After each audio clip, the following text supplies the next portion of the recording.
আসসালামু আলাইকুম ওরহমতুল্লাহি বারাকাতুহু। কেমন আছেন বন্ধুরা? আশা করি সকলেই ভালো আছেন। আলহামদুলিল্লাহ, আমিও ভালো আছি।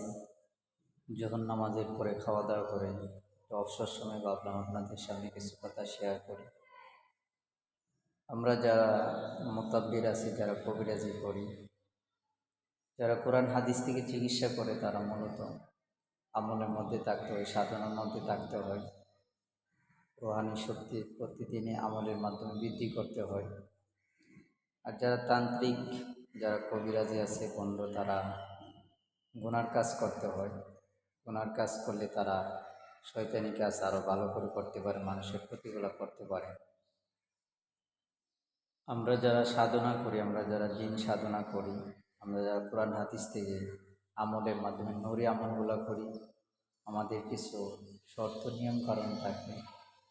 এরকম প্রত্যেক 5 ওয়াক্ত নামাজের পরে আগে পরে আমল করতে হয়, মঞ্জিলের সাধনা করতে হয়। সাধনাগুলো করলে আমাদের নূরে মুআক্কেল হাসিল হয়, যেগুলো আমরা নদীর থেকে তাবিজগুলো উঠাইতে হয়, শরীরে বানগুলো কাটতে হয়, তখন আমাদের জিনের কিছু মুমিন জিন্নাতে সহযোগিতা নিতে হয়, সাহায্য নিতে হয়। এজন্য আমরা সাধনা করে, আমরা আমল করে নূরে মুআক্কেল হাসিল করতে হলে অবশ্যই সাধনা করতে হয়, আমল করতে হয়।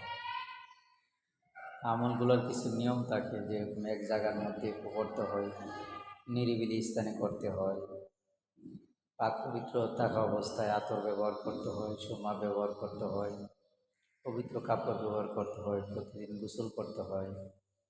পাশাপাশি দেখা যায় অনেক সময় জিন সাধনার কিছু আমল আছে, যেরকম রোজাও রাখতে হয়, কিছু কিছু আয়াতের জাকাত আদায় করতে হয়। তাহলে আমরা জিন সাধনা করতে পারি, আমরা মুমিন জিন্নাত আমাদের বন্ধুত্ব হয়, তাদের মাধ্যমে আমরা দূরের কাজগুলা, দূর দূরান্তের কাজগুলা, আমরা অদৃশ্য যে কাজগুলো, এগুলো তাদের সাহায্যে ইসিমের মাধ্যমে আমরা কাজ করে থাকি। এই জন্য কিছু জামালিয়াত পরহেজগারি মেনে চলতে হয়, যেগুলা খেলে শাহওয়াত বেড়ে যায়, শরীরে এনার্জি হয়ে যায়। এগুলা থেকে কিছু কিছু আমল আছে, জিন সাধনা আছে, এগুলা যেগুলা খাইলে শক্তি বেশি হয় শরীরের মধ্যে, গোশ মাংস বালাগুলো এগুলো কম খাইতে হয়, শরীর নিয়ন্ত্রণ রাখার জন্য কম কম খেতে হয়।